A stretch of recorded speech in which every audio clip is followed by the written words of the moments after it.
Good evening, Nigerians, and happy Democracy Day wherever you are, home and abroad. My name is Tony J. Nakale, and this is the political segment of the June 12th show on Equa Television Africa.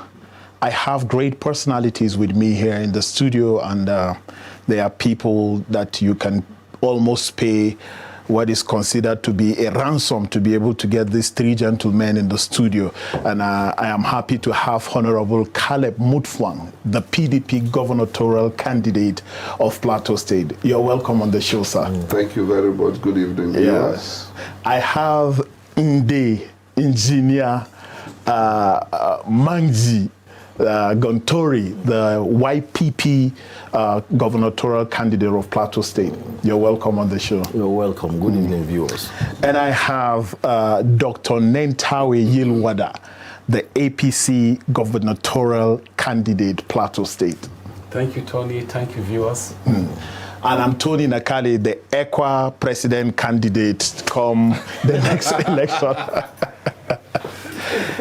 Gentlemen, you are welcome. This evening, I would like us to consider how democracy has helped Nigeria from 1999. Let's not go way back, but let's look at democracy from 1999. I know you will not agree if I say we should stop democracy now because all of you are politicians. So let's not look in that direction. Let's just consider what democracy has done to Nigeria. We have just 1 hour on the show, and I'm sure people are itching to say something because your coming here is hyped extremely on social media, and I'm sure everybody is watching home and abroad. People want to see you on TV. They want to hear what you want to say, and they want to know how credible you are, because we are giving Plateau in your hands. Who knows who? Only God knows who. So people want to know, what do you have? What can you offer? But before we dive into that, let's look at what democracy has offered from 1999 all the way down to 2022. Let me start with Honorable Caleb Mutfwang. Thank you, Tony. I must be honest to admit that democracy since 1999 has been a mixed baggage. However, I must state that democracy still remains the best form of representation in government, which we have experienced since 1999. There are lots of things we could have done better than we have done. But I want to congratulate Nigerians for at least ensuring that democracy has survived since 1999. And it has given people the opportunity to express themselves. It has given people the opportunity to have a say in the way they are governed. And I think to a large extent, democracy still remains a credible and viable option of representation in terms of governance. So while it has been, there have been some things that have happened in our democratic experience that haven't been as democratic as they should be, but I think overall, we still thank God that we've been able to sustain the Fourth Republic on a democratic basis. Oh, wow. Wonderful. That's a wonderful preamble. Nde Manji, do you think Nigerians are happy from 1991 till date with the proceeds of democracy? Tony, thank you very much for this question. You see, first of all, we need to x-ray what is democracy. And as you all know, democracy is the power for the people, by the people, and the people. For the people. And if we look at democracy today, we have seen that Nigeria have come a long way. There are the disadvantages and there are the advantages. But by and large, democracy is the best way of governance in the whole world. But today in Nigeria, just like my brother said, there's a lot of forward and backward issues over democracy. And if I sit down today to tell you that we have developed our democracy, I think it will be better analyzed by people who are viewing us today. Because democracy, which is supposed to be for the people, by the people, today you find out that it is not what is practiced.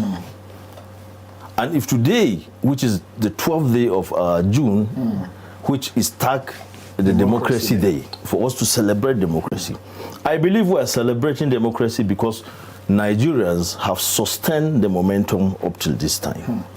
But the truth about it is that there's a lot of lacunas, a lot of issues, particularly when it comes to aspects of development.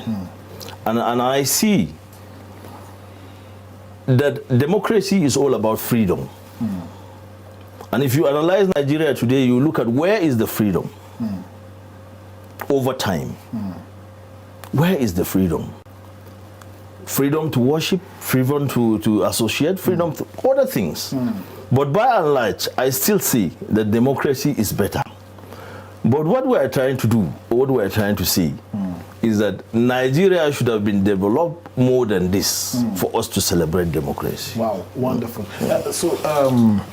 Dr. Nentawe, because that's the most popular name that people know you, and it will interest you to know that I've made study about all of you. You know, if democracy is the best form of governance, why all the evil vices in a democratic era? Yeah, you know, because there are several reasons for it. Where we have, just like you ask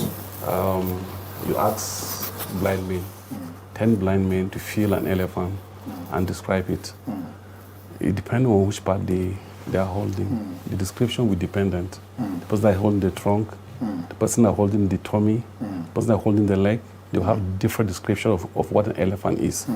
Same thing with democracy. It depends on what aspect you take that looks evil and which aspect you take that looks good. You can't tell me that the whole of democracy is evil. But for example, during the military regime, you know, there was so much corruption and so much money was actually moved out of the country, like Abacha's loot. It keeps on coming in trickle. We don't even know how much he has actually looted. But there was no check and balance. So you can't track, you can't trust. So it makes it difficult for you to know at what point, you know, the money is stolen and where it's moved to. But with democracy, you have check and balance. You know, the emergence of EFCC, the emergence of you know, ICPC, the National Assembly. So you have a way of reporting those financial crimes. So you can actually pick them out and they become public issue. Before 1999 also, mark you, there was no internet, you know, there was no telephone, no viable internet services, strong, you know, internet services.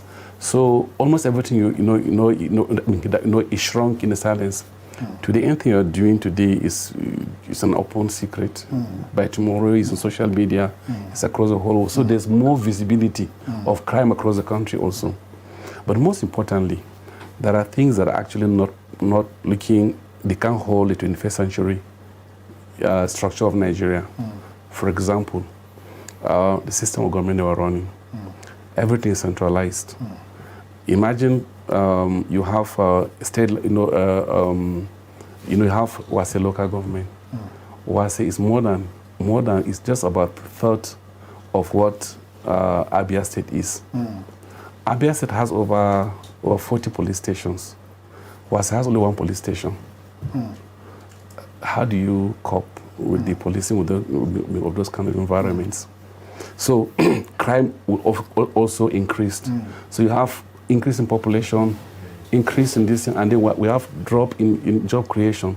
We produce 13,000 babies every day in Nigeria, and yet we also produce only 1,000 jobs in a day. And we have there just about 2,000 in Nigeria. 1,000 jobs in a day? Yes, an average. Do you want to explain that? But that's what the statistics are. They will produce 13,000 babies and produce about 1,000 plus jobs every day. And we have a deficit of about 10,000 deficit of 10,000 jobs every day in the country. I believe the babies part, but I don't believe the jobs part, because but I know they are mere statistics that. Yes. So, but Tony, the most important thing here is that if I have a deficit of 10,000 every day of job deficits, these people are going to create a problem for the country. You're going to have literate group of people, school people, very agile, community that have no job doing. That's number one. Number two, we have this young population, very youth population. Our average age, in Nigeria is 19 years. So you have people who are 50% of Nigerians are under 20, who are dependent. They depend on the economy, and then the people who are supposed to get the jobs are very few, and they're losing the jobs also. So you have a situation whereby, if we don't take care of this population, the problem we're going to have will be worse than Boko Haram we're having right now. Wow. I'll give my reasons. In 1999, then we've not taken care of these basic killer diseases. Professor Okoti, Rason Kuti, came with the primary health care. So it took care of population, of our death rate, child mortality rates. We grew our population from 1999 till date. From 1999, we had just 199 million people. Today, we're having 216 million people in Nigeria. Just imagine the growth of 100 million, more than twice the population in just 1 year, in just 20 years. So, but what have we actually done right within this period? Within that period, we shut down our jobs. We opened our market space. Democracy opened our market spaces. We started importing almost everything. All the factories got closed. Mark you, in 1999, NASCO was working. 1999, Brewood was working. In 1999, Grand Street was working. Most factories just were working. They were recruiting people and employing people. Less population, more jobs not available. We increased population, we shut down the economy, and we import everything. So that's one of the terrible decision that democracy has actually brought to the country. Importing everything and shutting down our jobs. Wow, I'm happy that politicians, you have this subtle way of explaining a lot of things, and we seem to wonder when you are sworn in where all these explanations go to, because they just disappear in the thin air. But I want us to go straight into the conversation, because the time seems to be flying quickly, and we have less than 40 minutes in the show. Honorable Caleb Mutfwang, you were once chairman, Mangu local government of Plateau State in Nigeria. Why do you want to be governor of Plateau State? Thank you again, Tony. I want to be governor because I am fully persuaded that we have a leadership deficit on the Plateau. And what I am offering the people of Plateau is leadership. Leadership is key to almost every progress you make in society. It is leadership that drives policy. It's leadership that drives people to deliver on their responsibilities. And I think over the last couple of years, we have seen a deficit in this regard. I cannot pinpoint any of all the indices of human progress. I cannot pinpoint any of them we have gained mileage on, particularly in the last 7 years. And I think we need to change that narrative. Of course, we can talk about security, we talk about development, we talk about infrastructure. All these, again, I would say boils down to leadership. Leadership is able to gather the will, to be able to get the security architecture working. There's a political will that needs to be put in place, which by the grace of God we intend to bring on board. The people need to trust the leader, that he knows where he's going, so that they can follow him. And I think that there has been a disconnect between the people and the leadership. We need to get back on track.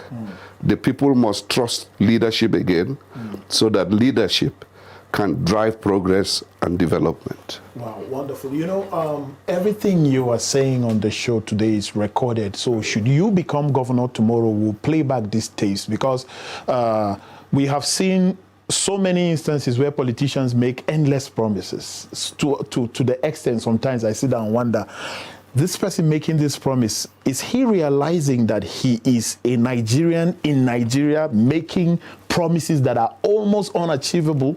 But I am grateful to God that you are bringing out some of the points that people can see and give you votes, you know. So, but let's also remember that this is recorded. Moso is live on Facebook and YouTube, and I can see a lot of comments, and I will apologize. I can't take any calls on the show because I need to talk to you, because if I open the phone lines, we may not gain any. Yes, so I apologize. I know on the flyer is carrying all of that, but I will have another time to engage the three of you, or even more, in a debate live on the show, and then so we will plan that and do a very constructive debate. So, Ndemanji, why do you want to be governor?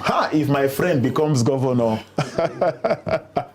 Yes, Manji. Yeah, I believe everybody wants to be the governor of Plateau State, because Plateau State is the most richest state in the northern part of Nigeria. True. For some of us, we know what we are saying. And my vision for Plateau is to restore the virtues and the good name the Plateau is known for. If I can only restore the lost glory of Plateau State, I think I will be done with whatever I want to do as the governor. Number one, the first thing I know I can do when I become the governor is to give Plateau people free education from primary school to secondary school. And I mean what I'm saying if I become the governor. And two, we need to commercialize the governance of Plateau State. I've worked with the Plateau State government as a civil servant, and I resigned to move into business. So I'm going to operate from the view of public sector and the private sector. From the experiences I have, I know that Plateau will be better if I become the governor. I keep on saying wherever I go that many people don't know what is Plateau. And if only they know what is Plateau. Plateau has been a state among many which pre-colonially has been feeding some countries in the world. Our mining was exported from Plateau to other parts of the country. And after independence, there was nothing. Everything was shut down. And why were they here? Why were they marketing here? Why were they mining here? And today you said all the mining fields are locked and Plateau is poor. We cannot do anything until we go to Abuja every month to collect money and pay salary. But I'm assuring you, if I become the governor, I'm going to reactivate the IGR of Plateau State and ensure that we survive on our own without going to Abuja. Wonderful. INEC commissioner. Yes. I can't be INEC commissioner and come and want to be governor. I want to remain INEC commissioner, but I don't know why you left that position to be governor. So tell us, why do you want to be the governor of Plateau State? If given the opportunity, I'll address two issues principally. Everything will be secondary. I'll address security and I'll address the economy. For security, this is what I will do, because there are deficits in our security architecture. And I'll list them. Number one, we don't have enough manpower to respond to the rural communities when killings take place. That's number one. Number two, we have the issue of funding. We don't have enough funding for security architecture. So most times funding depends on what the governor feels like doing or the government chairman feels like doing. Then thirdly, we don't have technology to address the issue of security we have in the state. So what will I do different? Number one, the first bill I will say the House of Assembly. No, I want why first. Why you want to be governor before we go into how. The why. That's why why I said that if I have the opportunity, I want to address two things as the governor of the state. I'll address the economy and I'll address security. Okay, these two things. Two things. I'm taking one of them now. Okay, I wouldn't want to hear why now, because you talked about Mutfwang, you talked about leadership deficit. And we are very good in having plans, but we are very terrible at having strategies that will make our plans emerge and make them reality. Now, if your problem is leadership deficit, and talking about leadership deficit is a pregnant statement. It's all encompassing. It has a lot of things in it. Now, what is the strategy that is different from what every other person is doing that they have not succeeded that you want to use? Thank you, Tony, again. By the grace of God, I've had a stint in public service, particularly having been local government chairman. And I tell you, when I arrived in local government, I found a very wide knowledge gap between my team and the operatives on ground. It took us some months of building trust and confidence before they could begin to see our vision and key into it. I give you a quick example. When I got to the local government, contractors were being paid cash. In this era, in 21st century, when we are having electronic transactions. And of course, you know, it's corruption driven. But by the grace of God, by the time I was leaving office, we had reduced that to possibly not less than 80%, where we had changed the mindset of people, the psyche of people, that things could be done better because we led by example. So for me, leadership has to show by example. People have to trust you, that you mean what you say and you say what you mean. They have to take your word to the bank. And where you therefore give responsibilities, you can hold people accountable because they see that you yourself, you are not violating those rules. Now, when it comes to implementation of policy, you have to judge a person by his pedigree. And I believe that we have the requisite pedigree to demonstrate to the people of Plateau State that we love this state, we are passionate about this state, and that all we want is to leave behind a legacy of success, a legacy of improvement. And coming from that perspective, I tell you that there are lots of things that can be done better, even within our bad situation. There are lots and lots of things that can be changed. Even for the security aspect, as a local government chairman, I have sat in security councils, I've sat with security operatives, I know their challenges, but one of the key things is that they need to be sure that the leader means business. And so when responsibilities are given, they know you always hold them accountable, and they sit up and do their job. Within the constraints they have, they will still be able to deliver results. And by the grace of God, we have a pedigree to show in that regard. Restore the good name that Plateau has lost. That's what Engineer Manji said. What is the strategy of restoring that heritage that Plateau has lost, and how did we lose that heritage, and we didn't need it, or why did we lose it? If we had something that is priceless and we are losing it right now, how did we get to lose it, and how are you planning on restoring it? Because before you can talk about restoring a dignity or restoring something, you must first of all know how it was lost. So how was it lost, and how are you restoring? Yeah, I think we're still talking about democracy today. And whenever you talk about democracy, you must look at the dividends of democracy. And I think the dividends are enormous. Because in 2000, from 1999, when the military handed over government to the civilian government, I think everybody was jubilating. And that is why we're celebrating democracy today. But along the line for us on the plateau, there was crisis in between the 2000, 2001. And from there, we lost the glory of Plateau. And up till today, as I'm talking, You cannot go outside Plateau and call an investor, come and invest in Plateau, and he will say it with the whole of his heart that he's coming to Plateau. And therefore, how do we restore that lost glory of bringing people back, bringing people together, let them stay back and invest on the Plateau and sleep with their eyes closed? Number one is the security challenge. And if you tell anybody to come to Jos to invest, he will tell you, is his investment going to be protected? I see the security men today have done so much, and even the government today.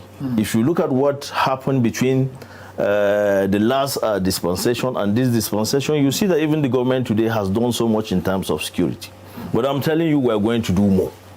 Number one, you must give the people back their power.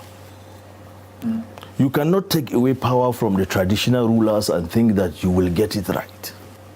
A traditional ruler today will sit down in the village, no security. He cannot even speak, because if he said anything, the thugs or the bandits or everything will attack him. And therefore, this power must go back to the traditional rulers as it's were before.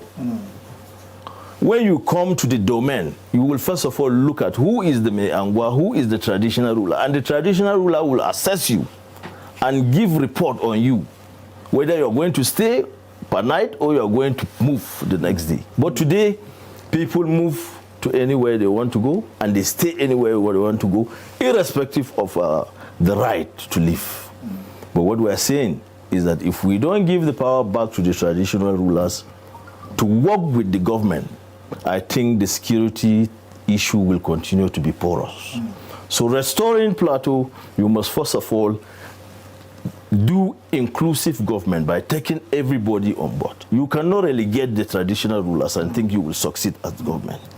So we will restore the security nature of Plateau State, restore the IGR, that is the internally generated revenue of Plateau, to ensure that we stabilize and develop Plateau. Let me take you back some years ago. I was born in Plateau, I school in Plateau, I work in Plateau, and I go into business. And I know what is called Plateau.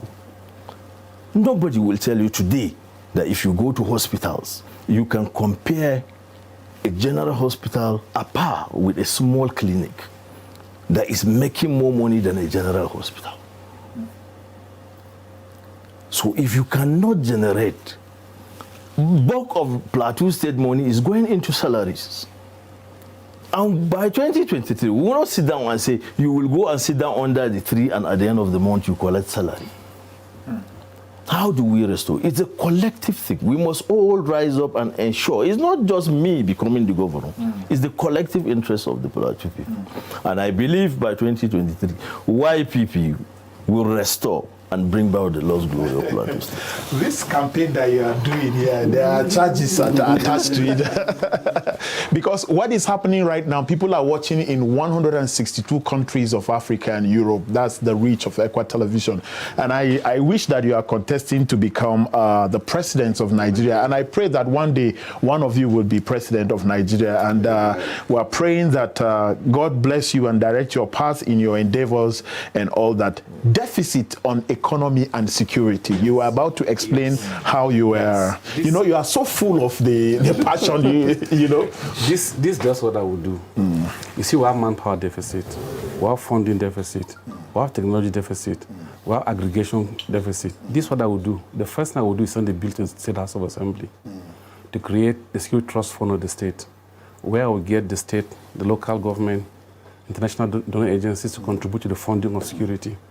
That will give a legal framework so that people can penalize, people can go to jail if they don't fund security or they misappropriate the funding of security in the state. That will create an early warning, early response system within the state government also.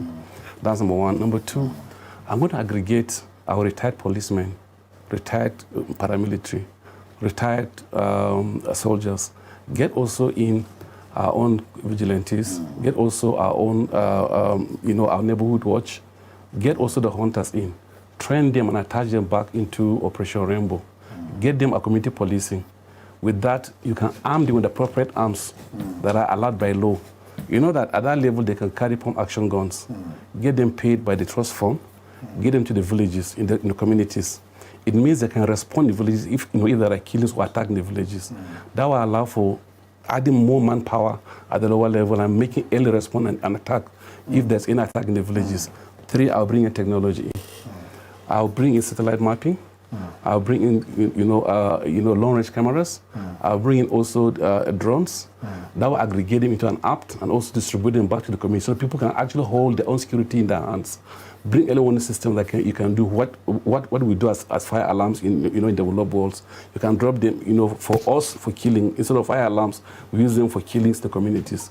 So you can remotely control and also give access to people so they can control. They can map their communities.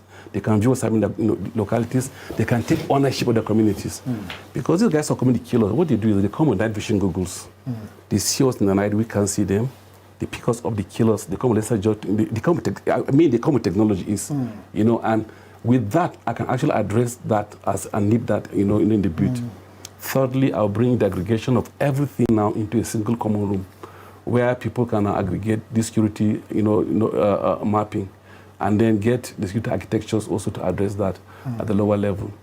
If I do that, I can address security in the state, and that will keep the state calm and peaceful. And then I'll also use the non-kinetic method to also address security. That's making sure that strategies that can ensure that we get roundtable discussions, get traditional rulers in, get religious leaders in, make them part of the peace building agency as non-executive directors, so they can also participate in the peace building agency of the state. With that, I will reduce the issue of being conflicts in the communities, because most conflicts in Plateau State are either religious or they're traditional. Has to do traditional, land issues and the rest. That can actually help me to address that. Lastly, I will invoke the Anti-Land Grabbing Act of the state, where lands are grabbed. I'll activate that law, enforce it, so that ensure that lands that are grabbed actually return to people, and then get our people who are actually displaced to go back to their own homes and settle back in their homes. That's what I want to do on security. On the economy, I open the security space of the state. Tony, you'll be shocked that by 2015, our debt stock was over 100 billion naira. As I'm talking today, our debt stock is about 151 billion naira. Now, our borrowing window is narrowing every day. The more we borrow, the more windows are narrowing. If any government has done much work, it's because they borrowed more. That's as far as I'm concerned, because I've seen all the profiles and the debt with time. So what will I do? Instead of borrowing to invest in infrastructure, I'll borrow to invest in the economy and create more jobs for the people. The lowest fruit is agriculture. Invest in agriculture, open the place for the people, get the upstream and downstream sector opened, set up an industrial park, move it from Georgetown to Barikin Ladi. We have the airport there. We have the depot there. We have power at Kurafol there. Everything you need for industrial sector is actually in Barikin Ladi. Get up there, get and invest in setting up small-scale industry within those places, within the park. And because it's a free trade zone, it means they can export at no cost to them. Mark you, because it means tax-free for them. So we can get the people, so we create the jobs, open the economic space, more money flow within the state, and then I can get a turnover that will reduce the unemployment in the state. But most importantly for me is that the indigenous of the state, because about 4.5 billion are practiced every day, only about 300 million belong to the indigenous of the state. 4.2 billion doesn't belong to the indigenous of the state. And they hold over 90% of the population. Population own just roughly about 300 million. And then less than 10% own roughly about 4.2 billion. So I want to reverse it. And with time, I'll tell you how I need to reverse it, because there are best things we've laid down on how we can open the economic space that can reduce figures. And within 4 years, I want to just drop the poverty rate that we have from the current 55% to 44%, because 1999, our poverty rate was just 11%. By this year, as I'm talking to you, 155%. We've increased our poverty. But I said that I've dropped the poverty. Lagos dropped from 12% to 4%. Delta dropped from 19% to about 6%. So if we can drop poverty in the state, that means we can increase the reach and make the economy more inclusive for the people. And that's how you can reduce poverty, you can reduce insecurity. Borno has 87.5% poverty rate. Sokoto has 87.2%. Katsina has 79%, Tony. Poverty rate is very high in the northeast. They have the highest insecurity. Northwest has the second highest poverty rate. They have the highest insecurity. North Central has the third highest insecurity, and they have the third highest poverty rate also. Poverty goes along with insecurity. And Mark, if we don't address this poverty, we can't address insecurity in our states. And that's what I would do. All right, that's extensively said. And honestly, none of you sitting in this room is without knowledge. But yes, is truth be told, none of you is without knowledge. But in just one minute, one minute, and I want you to be strict and apt with this question that I'm asking. How can PDP as a party help you to achieve what you want? Because right now, sir, as you are speaking in the studio, there are people out there that are party faithfuls that are waiting for you. They don't care about what you are saying. All this English you are speaking, they don't care. They are bothered about how can you come out, win this election, share money to us. It's a common Nigerian citizen thinking. So how can you deal with, or how can your party help you to achieve this? Just straight and apt. Yes, Tony, before I came to this to the studio, I just came out of a PDP meeting, and I came out seeing a people determined, resolved to change the narrative they have just stated. They are passionate to change the narrative on the plateau. Enough is enough. I tell you, I won my primaries. If it was a question of money, I wouldn't have won. And so the PDP on the plateau, I can assure you today, is ready to go into every nook and cranny of Plateau State and convince the people of Plateau State that it is time to return PDP to government. And they are ready to pay the price. So we are mobilizing our people, we're educating our people, we're changing their orientation, and they are beginning to see that the job of restoring, the task of restoring peace and prosperity on the plateau is a task that this my generation must do in order to guarantee the future of the younger ones that are coming behind. So I can tell you the determination for change has never been this high. And you will be surprised to see that people are going to go out canvassing for votes, getting us voted without necessarily financial inducement. YPP. How can YPP help you to achieve this, the return of this lost glory? How can YPP help you? Yeah, I think the strategy YPP has is enormous. And I know YPP, as far as Plateau is concerned, is the only party that their candidate is not imposed. And if a candidate is not imposed on the people, I'm talking and I'm saying this based on experience that we had in 2015. YPP today is not, the candidate, particularly me, I'm not imposed on the people of Plateau State. And I say this, I don't know of any other party where anybody is imposed. And I'm saying this freely because I know Plateau people will speak in 2023. It is not me. Plateau people are analyzing us today. They are watching, they are seeing whatever has happened on the Plateau. In 2019, everybody on the Plateau know what happened. We were in the PDP before we left to APC. And I was in the APC before I left to YPP. What a Plateau man doesn't want in his life is imposition. And I stand to say this with every boldness, that YPP will give me the platform that I will become the governor of Plateau State because of the zeal I have for Plateau. and the solidarity and the wishes of the people of Plateau State come 2023. Yes, let me just be frank with you. Our democracy is just a growing democracy. There's no political party in this country that has an ideology. More or less, it's personalities that drive elections in this country. But this is what the party will do to help me. Mobilization, yes, they can do. Growing the people, yes, they can do. Sensitizing people, yes, they can do.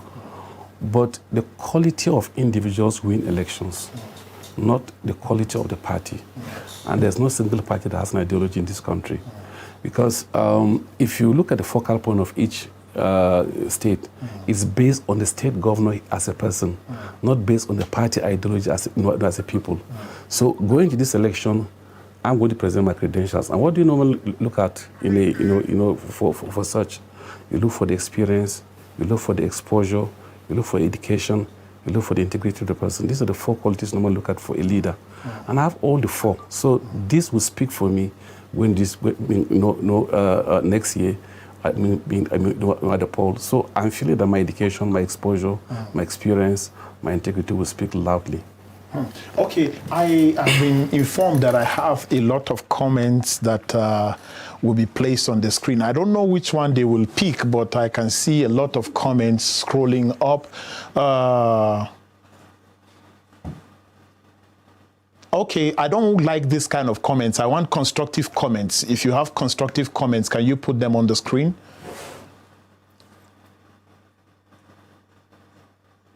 Is your submission for job creation based on the statistics, or you have something tangible to tell us? I don't know who that is talking about. I think that's a huge waste of time. Anybody that wants to, okay. At the beginning, when I give statistics of those job losses. Okay. Anybody that wants to make a contribution, Professor. Okay, not professor, doctor. Professor. Yes. I know the doctor. I prefer the doctor. Okay, doctor is on. I'm sure you're on Facebook, right? Yes. He is on Facebook. We are all on Facebook, and on Equa Television. We can go back and check the comments and respond there, and I think you can pick it up from there. But let me let you know that the delegates have played a very vital role. They have brought you to us. For me, politics has ended. Yes. The next thing is votes. Vote is not political. It's the people. You have the people to deal with. Yes. And I don't have time to ask you how you intend to do with that. But I think I would create time to bring you and other aspirants so that I can engage you in a debate, so that we can have a shouting competition. Yes. We are allowed to do that. But I'm very, very grateful that you found time to come, and I feel so honored that you honored me. You replied my text messages, you returned my calls, and one of you woke me up early one morning, and I'm grateful. God bless him wherever he is. I would like you to, just in one minute, I want you to look in that camera. Okay, where is the camera? This particular camera, the first camera there. I want you, Mutfwan, to look there and tell the people of Plateau why they should vote you. I would want you to look in the same camera and tell them why they should vote you. And your camera is that one. So in 1 minute as we close the show. People of Plateau, I bring hope. Hope for peace, hope for prosperity. I've done it before at the local government level. We can do it on a much bigger scale for Plateau State. And I love Plateau, and by the grace of God, I will devote my time and my energy to making Plateau better than I will meet it in May 2023. Plateau, I want to thank you once again for viewing us. And by the grace of God, if I'm voted into the office as governor come 2023, I believe by the grace of God, we are going to restore all the lost glory of Plateau State. And Plateau will be better. Thank you. All right. Plateau. That's your camera. Okay, that's your camera. That one, okay. Yeah. Plateau, if given the opportunity, I will ensure that we get Plateau secured, we get Plateau united, we get Plateau prosperous, and hand over that legacy to the next generation. Well, in closing, I'd like to thank all of you for coming, and I really appreciate your presence. I appreciate your time. 1 hour of your time is not small, and I know that because I know how you have been carrying the politics issue on your head, and you travel around with it. And I pray that God will give whoever he wants to give success at the end of the day. But I would also want to plead with my brother Mutfwang, my brother Manji, and my brother Yilwada, my brother Nentawe, that whoever turns out to be the governor of Plateau State tomorrow, bring all these ideas that you have. Let us grow this plateau. We have been talking about plateau of our dream for a very long time. Let's kill this issue of godfatherism, and let's put the Plateau people in front of us. Let's look at the plight of the people and meet it for once. And I will advise that whoever God gives this seat eventually, stay connected to the people. Thank you very much. My name is Tony Jenakale, and I'm grateful that you watched. The show is still live on Facebook. It's still there, recorded on Facebook, YouTube, and is on satellite. And all week we are going to dedicate it to rebroadcast all the shows that we had since 7 a.m. And National Talk is coming next on Equa Television Africa. Thank you very much, Honorable Caleb Mutfwang. Thank you very much, Inde Manji, for coming, Gontori. Thank you very much, Nentawe Yilwada, for coming. Thank you very much. If I didn't get your name correctly, that's because I'm from Gombe State. Thank you very much for watching the June 12 show on Equa Television Africa. Have a blessed evening, and I'll see you when I see you with their debate. Watch out for that debate. Good night.